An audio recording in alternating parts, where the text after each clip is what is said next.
வணக்கம். இது லங்கா பயரின் இரவு நேர பிரதான செய்திகள். வாசிப்பவர் கணேசராஜா மயூரன். செய்தியாசிரியர் சதாசிவம். விரிவான செய்திகளுக்கு முன்னர் முதலில் தலைப்புச் செய்திகள். அரசு மருத்துவமனைகளில் அத்தியாவசிய மருந்துகளுக்கான தட்டுப்பாடு, நோயாளர்கள் அவதி. தெற்கு அதிவேக நெடுஞ்சாலையில் விசேட சோதனை நடவடிக்கை, குற்றச்செயல்களுடன் தொடர்புடையோரை தேடி வலைவீச்சு. அரசாங்கத்தையும் புலம்பெயர்ந்தோரையும் சாடும் நாமல் ராஜபக்ஷ விரக்தியின் உச்சத்தில். மோட்டார் சைக்கிளில் போதைப் பொருளை சூட்சுமமான முறையில் கடத்தியவருக்கு நேர்ந்த கதை. முன்னணி பாடசாலை ஒன்றில் மோதல், அதிபர் உட்பட 3 காயம். நடந்தது என்ன? யாழ்ப்பாணம் பருத்தித்துறையில் பாரிய கவன ஈர்ப்பு போராட்டம். இலங்கையில் சிம் அட்டையினை பயன்படுத்துகின்றவர்களுக்கு விடுக்கப்பட்டுள்ள எச்சரிக்கை, பயனர்கள் அதிர்ச்சியில். ஏற்பட போகும் ஆபத்து, யாழ்ப்பாணம் மண்டைதீவு சர்வதேச கிரிக்கெட் மைதானம் குறித்து அவசர கோரிக்கை. இனி விரிவான செய்திகள். காலி பகுதியில் உள்ள முன்னணி சர்வதேச பாடசாலை ஒன்றின் அதிபருக்கும் பெற்றோர்களுக்கும் இடையில் ஏற்பட்ட மோதலில் அதிபர் உட்பட 3 காயமடைந்து காலி கராப்பட்டி வைத்தியசாலையில் அனுமதிக்கப்பட்டுள்ளதாக தெரிவிக்கப்பட்டுள்ளது. குறித்த பாடசாலையின் கல்வி நடவடிக்கைகள் முறையாக நடைபெறாமை, மாணவர்களுக்கான வசதி குறைபாடு மற்றும் தற்போதைய கல்வி முறைமையை சீர்திருத்த கோரி பெற்றோர்கள் நீண்ட காலமாக எதிர்ப்பு தெரிவித்து வந்திருந்தார்கள். இந்த நிலையில் கடந்த 19ஆம் தேதி பாடசாலையின் இல்லங்களுக்கு இடையிலான விளையாட்டுப் போட்டி நிறைவடைந்த பின்னர் இந்த மோதல் சம்பவம் இடம்பெற்றுள்ளது. குறித்த பிரச்சனைகள் தொடர்பாக அதிபருடன் பெற்றோர்கள் நடத்திய பேச்சுவார்த்தை முற்றி அது கைகலப்பாக மாறியுள்ளது. இந்த நிலையில் மோதலில் காயமடைந்து வைத்தியசாலையில் அனுமதிக்கப்பட்டுள்ள அதிபர் மற்றும் ஏனைய இருவரது நிலைமை பாரதூரமானதாக இல்லை என்று வைத்தியசாலை வட்டார தகவல்கள் தெரிவிக்கின்றன. இந்த சம்பவம் குறித்து காவல்துறையினர் மேலதிக விசாரணைகளை மேற்கொண்டு வருகின்றனர்.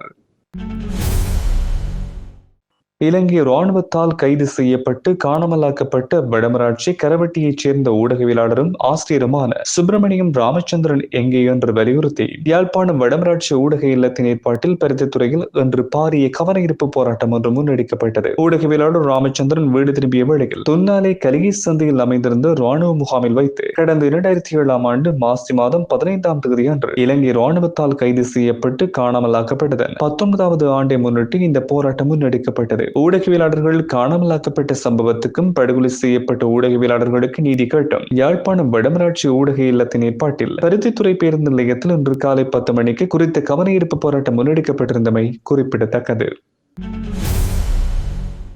பிரித்தானியாவின் கேம்பிரிட்ஜ் யூனியனில் ஒரே நிகழ்த்தவிருந்த நிகழ்வு ரத்து செய்யப்பட்டதை தொடர்ந்து ஸ்ரீலங்கா பொதுஜன பிரமுனவின் தேசிய அமைப்பாளரும் நாடாளுமன்ற உறுப்பினருமான நாமல் ராஜபக்ஷ விளக்கம் அளித்துள்ளார். தற்போதைய இலங்கை அரசாங்கத்தின் போக்கிற்கும் தமிழீழ விடுதலை புலிகளின் சித்தாந்தத்துக்கும் இடையில் ஒற்றுமைகள் காணப்படுவதாக பகிரங்கமாக நாமல் ராஜபக்ஷ குற்றம் சுமத்தியுள்ளார். விடுதலை புலிகள் ராணுவ ரீதியாக தோற்கடிக்கப்பட்டாலும் இங்கிலாந்து, ஐரோப்பிய நாடுகள் மற்றும் கனடா போன்ற நாடுகளில் உள்ள புலம்பெயர் வலையமைப்புகள் இன்னும் தனிநாட்டு கோரிக்கையை முன்வைத்து சித்தாந்த ரீதியாக இயங்கி வருவதாகவும் அவர் தெரிவித்துள்ளார்.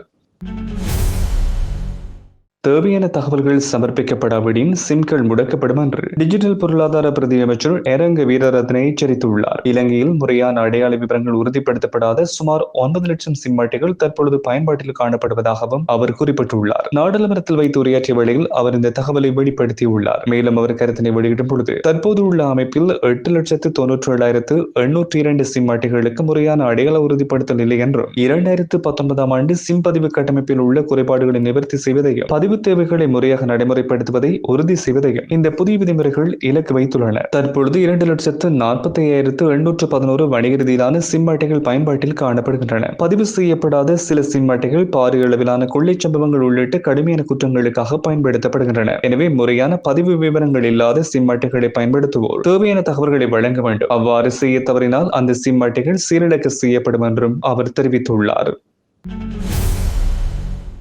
யாழ்ப்பாணம் மண்டைதீவில் அமைக்கப்படவுள்ள யாழ்ப்பாண சர்வதேச கிரிக்கெட் மைதானத்துடன் தொடர்புடைய கட்டுமான நடவடிக்கைகளை உடனடியாக நிறுத்துமாறு வனவிலங்கு மற்றும் இயற்கை பாதுகாப்பு சங்கம் கோரிக்கை விடுத்துள்ளது. குறித்த திட்டத்தில் கட்டாய சுற்றுச்சூழல் ஒப்புதல்கள் பெறப்படவில்லை என்று வனவிலங்கு மற்றும் இயற்கை பாதுகாப்பு சங்கம் குற்றம் சாட்டியுள்ளது. 1980ஆம் ஆண்டு 47ஆம் இலக்க தேசிய சுற்றுச்சூழல் சட்டத்தின் கீழ் தேவையான சட்டப்பூர்வ அனுமதிகள் இல்லாத போதிலும் குறித்த கட்டுமான பணிகள் ஆரம்பிக்கப்பட்டுள்ளதாக குறித்த அறிக்கையில் சுட்டிக்காட்டப்பட்டுள்ளது. மத்திய சுற்றுச்சூழல் ஆணையகத்தால் ஆரம்ப சுற்றுச்சூழல் பரிசோதனை, சுற்றுச்சூழல் தாக்க மதிப்பீடு நடத்தப்படவில்லை அல்லது அங்கீகரிக்கப்படவில்லை என்றாலும் தற்பொழுது அந்த இடத்தில் மண்ணகழும் இயந்திரங்கள் இயங்கி வருவதாகவும் கட்டுமான பொருட்கள் ஏற்கனவே கொண்டு செல்லப்பட்டு விட்டதாகவும் அந்த அறிக்கையில் சுட்டிக்காட்டப்பட்டுள்ளது. அரசு மருத்துவமனைகளில் அத்தியாவசிய மருந்துகளுக்கான தட்டுப்பாடுகள் காணப்படுவதாக மருத்துவ சங்கங்கள் தெரிவிக்கின்றன. நுண்ணுயிர் எதிர்ப்பிகள், வலி நிவாரணிகள் மற்றும் நீண்டகால நோய்களுக்கான மருந்துகள் போதிய அளவு இல்லாமலோ அல்லது மிக குறைந்த அளவிலோ காணப்படுவதாக ஆங்கில ஊடகம் ஒன்று செய்தியினை வெளியிட்டுள்ளது. இதனால் சில மருத்துவமனைகள் அடிப்படை உயிர்காக்கும் சிகிச்சைகளை வழங்குவதற்கு கூட சிரமப்படுகின்றன. இது குறித்து கருத்து வெளியிட்டுள்ள மருத்துவ மற்றும் சிவில் உரிமைகள் வைத்திய சங்க கூட்டமைப்பின் தலைவர் மருத்துவர் சமல் சஞ்சீவ, அரசு மருத்துவமனைகளில் மருந்துகள் கிடைப்பது நிச்சயமற்றதாக காணப்படுகின்றது. மருந்து தட்டுப்பாடுகள் திடீரென்று ஏற்பட்டு பல நாட்கள் வரையில் நீடிப்பதால் நோயாளர்களே அதன் பாதிப்புகளை எதிர்கொள்கின்றார்கள் என்று அவர் தெரிவித்துள்ளார். இந்த நிலையில் மருந்துகள் அதிக அளவில் கையிருப்பில் உள்ளதாக சுகாதார அமைச்சு உறுதியளித்துள்ளமை குறிப்பிடத்தக்கது. களுத்துறை தொடங்குட நுழைவாயிலூடாக தெற்கு அதிவேக நெடுஞ்சாலைக்கு நுழையும் மற்றும் வெளியேறும் வாகனங்கள் விசேட சோதனைக்கு உட்படுத்தப்பட்டன. நேற்றிரவு போலீசாரால் இந்த சோதனை நடவடிக்கை முன்னெடுக்கப்பட்டது. திட்டமிடப்பட்ட குற்றங்கள் மற்றும் சட்டவிரோத போதைப்பொருள் கடத்தல்களை குறைக்கும் நோக்கில் இந்த நடவடிக்கை முன்னெடுக்கப்பட்டது. இதன்பொழுது குறித்த வாகனங்களில் பயணிக்கும் நபர்கள் தொடர்பிலும் தொடங்குட போலீசார் மற்றும் தெற்கு அதிவேக நெடுஞ்சாலை போக்குவரத்து பிரிவின் போலீஸ் உத்தியோகஸ்தர்களின் ஒத்துழைப்பின் பேரில் விசேட கண்காணிப்பு நடவடிக்கைகள் மேற்கொள்ளப்பட்டமை குறிப்பிடத்தக்கது. கல்கிஸ்ஸ சொய்சாபுர பகுதியில் 8 லட்சம் ரூபாய்க்கும் அதிக பெறுமதியை கொண்டு ஐஸ் ரக போதைப் பொருளை மோட்டார் சைக்கிளில் கடத்திச் சென்ற ஒருவர் கைது செய்யப்பட்டுள்ளார். கைது செய்யப்பட்ட சந்தேக நபரிடமிருந்து 50 கிராம் ஐஸ் போதைப்பொருள் மற்றும் போதைப்பொருள் வியாபாரம் மூலம் ஈட்டப்பட்டதாக சந்தேகிக்கப்படும் 44,000 ரூபாய் பணம் ஆகியன போலீசாரால் கைப்பற்றப்பட்டன. சந்தேக நபரிடம் முன்னெடுக்கப்பட்ட விசாரணைகளின் பொழுது வெளிநாட்டில் வசிக்கும் பாரிய அளவிலான போதைப்பொருள் கடத்தல்காரராக கருதப்படும் சுதாரக்க தேவப்பிரிய பீரிஸ் என்பவரின் மைத்துனர் இவர் என்பது தெரிய வந்துள்ளது. குறித்த நபரின் போதைப் பொருட்களை இலங்கைக்குள் விநியோகிக்கும் பணி குறித்த சந்தேக நபர் முன்னெடுத்து வந்துள்ளமை மேலதிக விசாரணைகளில் தெரிய வந்துள்ளது. கைது செய்யப்பட்ட நபர் ரத்மலானை பகுதியைச் சேர்ந்த 33 வயதினை உடையவர் என்று போலீசார் தெரிவித்துள்ளனர். இந்த சம்பவம் தொடர்பில் மேலதிக விசாரணைகளை கல்கிஸ்ஸ பிராந்திய குற்றத்தடுப்பு பிரிவினர் மேற்கொண்டு வருகின்றனர்.